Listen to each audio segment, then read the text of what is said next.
Operation सिंदूर पर जगह जगह रैलियां सियासत नहीं है क्या? सेना के नाम पर चुनावी माहौल बनाना पॉलिटिक्स नहीं है क्या? 1965 और 71 की याद दिलाना राजनीति नहीं है क्या? दोस्तों नमस्कार, मैं आपका यार जतिन पत्रकार। पहलगाम अटैक, ऑपरेशन सिंदूर और अब सियासत, यह तो होना ही था। पाकिस्तान से बदला लेने के लिए सबने एकजुटता दिखाई, सब पॉलिटिकल पार्टियां साथ थी। सफलता के लिए सेना को सलाम किया गया, सबने सेना के शौर्य को सैल्यूट किया। लेकिन अब पॉलिटिकल पार्टियां अपने अपने काम में जुट गई, यानी कि ऑपरेशन सिंदूर पर सियासत का वक्त चल पड़ा है। अब लंबे समय तक आपको इस पर पॉलिटिक्स देखने को मिलेगी, खासकर बिहार चुनाव तक जरूर, जो कि इस साल अक्टूबर नवंबर में संभावित है। और फिर अगले साल बड़े राज्य पश्चिम बंगाल में भी इलेक्शन है, असम, केरल, तमिलनाडु में भी चुनाव है। राहत इंदौरी साहब का बड़ा मशहूर शेर है कि सरहदों पर बहुत तनाव है क्या, कुछ पता करो चुनाव है क्या। तो तनाव सरहद पर है ही, और अब सीज फायर के बाद देश में सियासत का दौर भी चल पड़ा है। पीएम मोदी अलग अलग प्रदेशों के दौरे पर निकले हुए हैं, आप देख ही रहे होंगे। और कांग्रेस लगातार पीएम मोदी पर हमलावर है, तरह तरह के आरोप लगाए जा रहे हैं, सवाल खड़े किए जा रहे हैं। पहलगाम हमले के बाद पीएम मोदी सेना के जवानों के बीच गए, उनसे मुलाकात की, तारीफ की और हौसला बढ़ाया। आदमपुर एयरबेस पर भारतीय वायुसेना के सैनिकों और अधिकारियों से मिले, उनको संबोधित किया। अपने भाषण में पीएम मोदी ने जोर देकर कहा कि आतंक के आकाओं को समझ में आ गया है कि भारत की ओर आंख उठाने का एक ही अंजाम होगा, तबाही।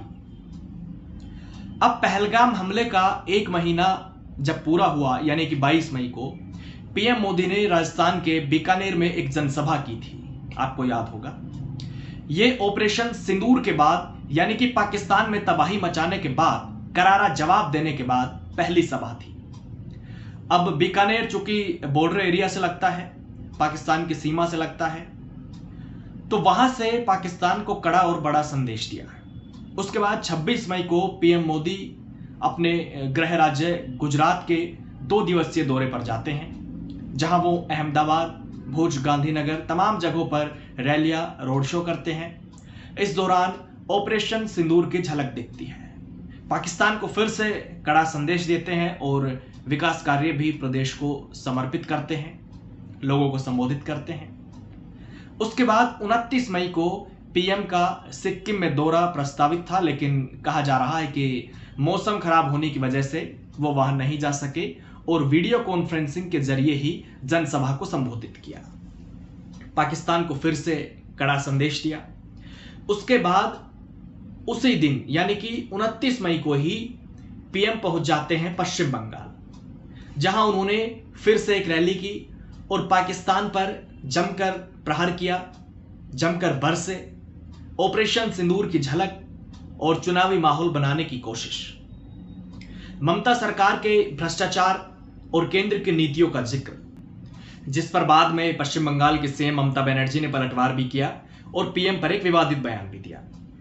उन्होंने कहा कि पीएम मोदी ऐसे बात कर रहे हैं जैसे हर महिला के पति हो, वो अपनी पत्नी को सिंदूर क्यों नहीं देते।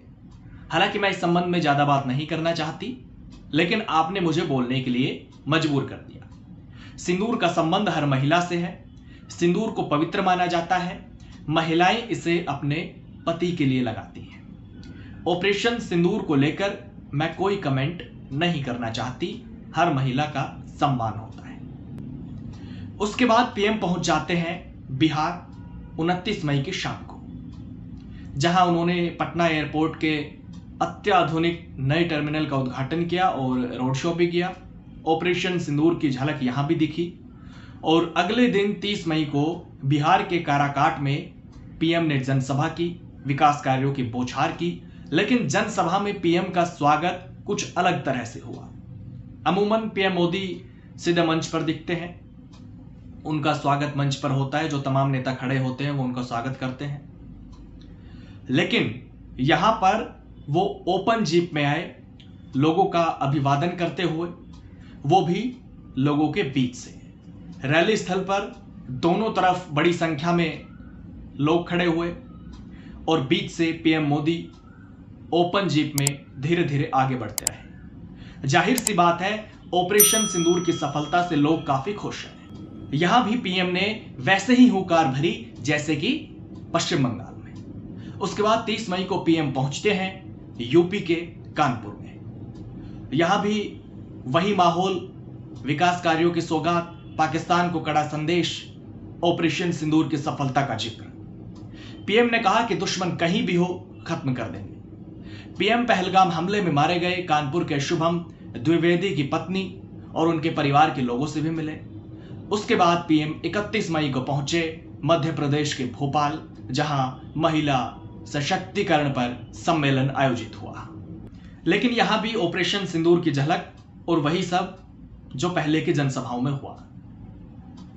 हालांकि यहां तो सिंदूरी रंग की साड़ी पहने महिलाओं ने पीएम का स्वागत किया और बिहार की तरह ही यहां पर भी रैली स्थल पर दोनों तरफ बड़ी संख्या में लोग आपको खड़े हुए दिख रहे हैं। तस्वीरें मैं आपको दिखा रहा हूं। पीएम मोदी ओपन जीप में धीरे धीरे आगे बढ़ रहे हैं और रैली स्थल पर इस तरीके से वो यहां पहुंचे। बिहार में भी ऐसे ही पहुंचे थे। यानी कि लगातार हो रही पीएम की रैली, ऑपरेशन सिंदूर की झलक, सेना का नाम लेकर बीजेपी के पक्ष में माहौल बनाने की कोशिश, विपक्षी पार्टियों पर निशाना, ये सब क्या है वो आप तय कीजिए। शायद ऑपरेशन सिंदूर का क्रेडिट लेने की पूरी कोशिश हो रही है, जिसकी गवाही तस्वीरें और जनसभा में पीएम के बयान दे रहे हैं। लेकिन ऑपरेशन सिंदूर का क्रेडिट सिर्फ और सिर्फ सेना को मिलना चाहिए, ना कि किसी पार्टी को। बताइए, कितने बीजेपी नेताओं के बच्चे सेना में हैं, कितने कांग्रेसियों के बच्चे सेना में हैं, लेकिन सेना के नाम पर सियासत हो रही है। कांग्रेस भी लगातार सवाल उठा रही है। राहुल गांधी लगातार सरकार से अलग अलग तरह के सवाल पूछ रहे हैं। संसद सत्र बुलाने की मांग विपक्ष कर रहा है। पहलगाम में आतंकी कैसे घुस गए, सुरक्षा में इतनी बड़ी चूक कैसे हो गई, कौन जिम्मेदार है, अब तक पहलगाम के गुनहगार आतंकी क्यों नहीं पकड़े गए, ऑपरेशन सिंदूर में हमारे कितने राफेल मारे गए, ये कांग्रेस के कई सवाल हैं। साथ ही कांग्रेस 1965 और 1971 की याद भी दिला रही है और मोदी सरकार से कह रही है कि सब आपके साथ खड़े थे, आपको झुकना नहीं था। सीज फायर में ट्रंप का हाथ होने से लेकर तमाम तरह के सवाल कांग्रेस लगातार कर रही है। राहुल गांधी जम्मू कश्मीर के पुंछ में पाकिस्तानी फायरिंग में प्रभावित हुए लोगों से भी मिले थे। उन्होंने पीएम को एक पत्र भी लिखा था और पाकिस्तान की गोलीबारी से प्रभावित पुंछ और अन्य इलाकों के लिए राहत पैकेज देने की मांग की थी, एक पुनर्वास पैकेज देने की मांग की थी। केंद्रीय गृह मंत्री अमित शाह ने भी पुंछ में पाकिस्तान की गोलीबारी से प्रभावित हुए पीड़ितों से मुलाकात की। उन्होंने पाकिस्तान को कड़ा संदेश देते हुए उस गुरुद्वारे में माथा टेका जिस पर पाकिस्तान ने हमला किया था। हालांकि कांग्रेस का कहना है कि जब भी वो विदेश नीति, सुरक्षा नीति पर सवाल पूछते हैं, सवाल उठाते हैं, तो बीजेपी वाले कहते हैं कि कांग्रेसी पाकिस्तानियों की भाषा बोलती है। अब आप ही बताइए कि ऑपरेशन सिंदूर के नाम पर सियासत कौन कर रहा है। नमस्कार।